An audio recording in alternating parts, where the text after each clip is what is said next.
So I'm Kabir Ahmed. I'm the assistant head teacher of Heath Mount Primary School. I'm Anita Chahal and I'm Heath Mount Primary's English lead. What is Black History and why is it important and why do we celebrate it for a whole month? I think for us in the past it's been like an isolated day, right? It's Black History Month but we're doing Black History Day, and for me that just doesn't make sense because there's so much to cover and there's so much depth to it.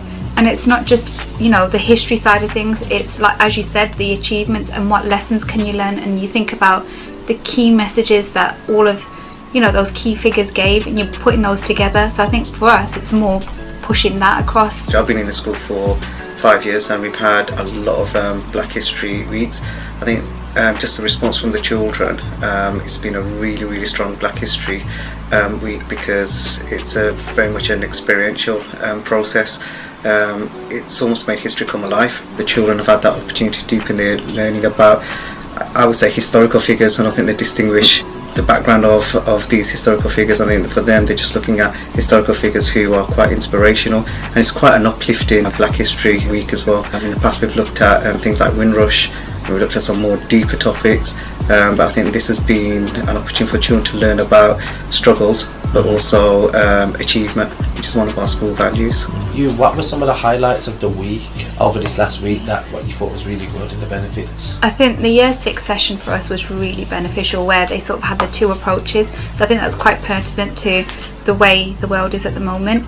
So we had Malcolm X with his approach and then Martin Luther King with his approach. So I think the fact that they could compare those and sort of decide, it's that critical thinking for them, and decide which approach was best and why, and how they could take those key messages from both and then see how you can go forward with that. And I think that's quite important in what we're going through at the moment, because at the end of it, the end goal was always the same. It was just how they did it. So I think if they look at those inspirational figures and see, right, okay, we could do this way and perhaps not this way, and learn from that, it's really quite powerful in that sense. Also, for another highlight for us was, I think, definitely Marcus Garvey session, where it originally started from. So I think that was quite key because he was really a huge inspiration for key figures like Malcolm X, like Martin Luther King, and he was so underrated. I mean, before this session, before sitting down and actively sort of planning it and looking around, I didn't even know who Marcus Garvey was. I didn't know. I honestly, genuinely didn't know. So it's like, okay, but this is a key person that all of this has kind of stemmed from. He was a key inspiration for all these figures. So it's like looking back really to, it's not just key people actually. This happened a long time ago, and there were a lot of people pushing for change. It wasn't just isolated incidents. It was a huge sort of movement. So I think that was quite important for us. For me, this has been a very profound experience. It's been exciting. I see that the kids have taken something away. How do you think it's been for the children? History has come alive for them. Primary school children, they need a hook. They need something to actually entice them and for them to empathise with any kind of historical figure. So I think the children have found it quite an experience in terms of learning about these particular historical figures, but also the opportunity to actually deepen it. One of the biggest pluses is the fact that we've had yourself working with the children to actually meet an author. They've met quite a few authors, Benjamin Zephaniah, Pye Corbett, but meeting yourself, that not only allows children to go off and do their own independent research and find out, the children walking down the corridors, they've all captured me and like saying how much they've learned about Malcolm X and understanding the difference between his approach to Martin Luther King.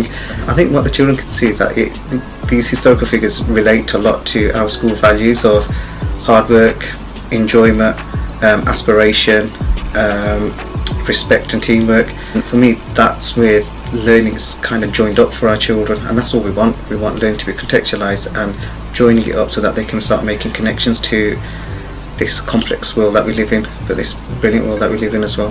Where do you see this project going for next year, and what kind of improvements would you like on it? I think, as you said, looking at it now from a different angle, looking at it from more of a positive angle, what were the achievements? Why were they able to happen? What could you take from that and move forward, especially for our pupils? Personally, I'd like to see more of your books and more of your material in the sessions, so that I think that would be a really useful learning aid, rather than the teachers having to input masses of text, which is what you want to get away from, and I completely agree with it. It should be done in more of an interactive way. So I'd like to see that next year and pushing the project forward, so it's not just literature, it's more of that interactive activity. So I'd love to see a bit more of that, to be honest. I think it's so amazing how you're able to relate your values to some of the struggles that some of the people have been through, because it can put the children into those shoes, so they get to see it from that point of view. Why do you think it's important just to have Black history in the schools in general? First and foremost, for our children and the context as well, it's important for them to see that influence and impact is cross generation, cross minority groups as well. And for me, the vision is that the children don't distinguish, what background people come from. I think the most important thing that the children take away from this is that there is that will, that desire that people can succeed regardless of their background, which is why hard work is one of our values, because we know that the experience of our children coming from a disadvantaged background, it can be tough, but there's inspirational figures who, not just world figures, but actual figures in their own city, in their own locality, that can succeed, and they will succeed. I loved them. I was sceptical at the beginning. I'm going to be completely honest. I was sceptical at the beginning because I was thinking, as a teacher, this hasn't got enough text in it, and we're in this whole sort of era now where you have to really push the vocabulary side, where you have to push, the children really learning new words and exploring language. And then I actually sat back and I looked at it. I remember using them to plan the sessions. I was doing all the research myself, and I remember looking at the internet thinking, wow, this is really overwhelming. So I thought, I'm going to scale it back, and I looked through your books, and that's actually what helped me plan the sessions, because you had the nice bit of text at the beginning, but then the text with the activity, which actually helped you understand a bit more about what was going on, and it wasn't overwhelming. So I thought, actually, this is quite powerful. So you've converted me with them, I have to say. Brilliant, thank you so much. So far, what has been some of the highlights for you and some of the benefits for the children? I think the first highlight was that you came in with Michael Watson and you did the official launch assembly, and again, having an author, for the children to see a real author, because reading is one of our biggest focus. Our children have quite a big vocabulary gap, so to see an author coming from a very similar background to the children, that's quite inspirational.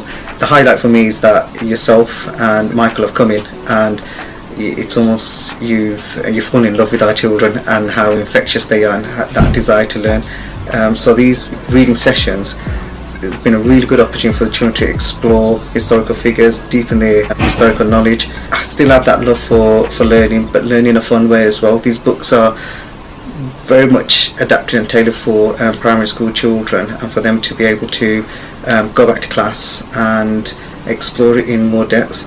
This whole experience taught me a lot, because now, not only doing the books from my point of view, I get to see it from how it actually works, what could work better. I think it's been a real good experience, and as I said, this has probably been the first time that we've done it in this much depth, and the children are talking about it, and the parents coming and parents even saying, well, what is this, what are you doing? So it's explaining it to them. So I think we've had a lot of fun with it.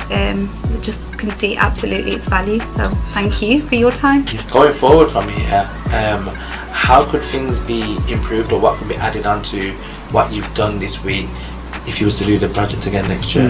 Well, what I like is that the books are very child friendly, and what I notice is that the children, they are exposed to so many historical books, and whilst we've got to retain knowledge and facts and children learning the national curriculum, what I like is that the books are quite quirky and quite fun as well for the children, for them to learn history in a fun way. So I was just wondering if perhaps giving children more of an experience through drama and role play, so that they can tap into the thoughts of particular historical figures at a crucial poignant time, and deepen some of the struggles and some of the values that they wanted to convey. My original thing was to come in with an actor and they reenact some of the scenes. Just seeing that, the workshop that we just did, I think that was powerful. Yeah. And I see the power in doing something like that, so I'd love to definitely work alongside yourself to create something. And they'll remember all of this. It's taking them out of their classroom, in a different environment, learning with yourself. It's something that it's an experience that the children will definitely remember.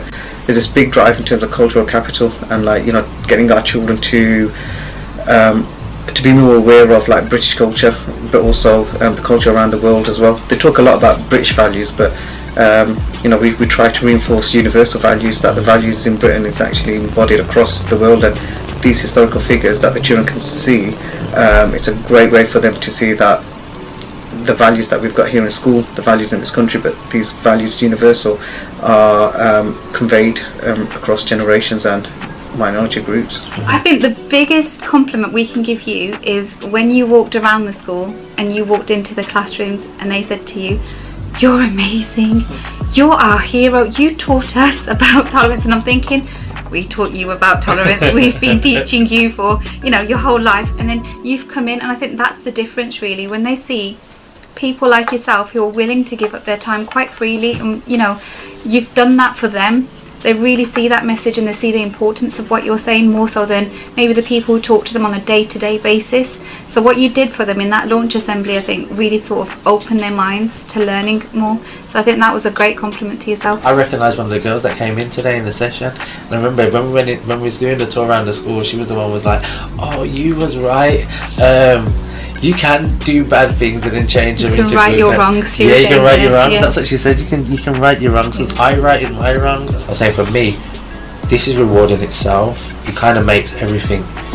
It makes everything worth it. And it's them kind of things that make me excited to want to carry on and do other things, because we can see where it goes with it. We had a visitor last year, and it was the first female bus conductor, Mr. Watson, and she came in, and 93-year-old woman.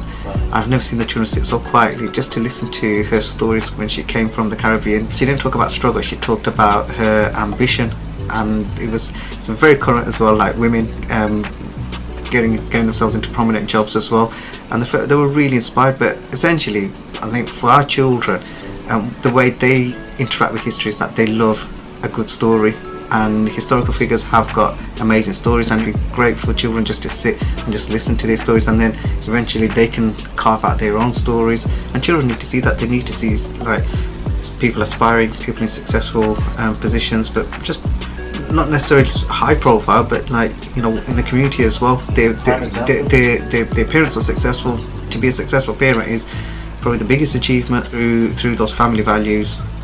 That's how you can make a name for yourself, with the values given by your family.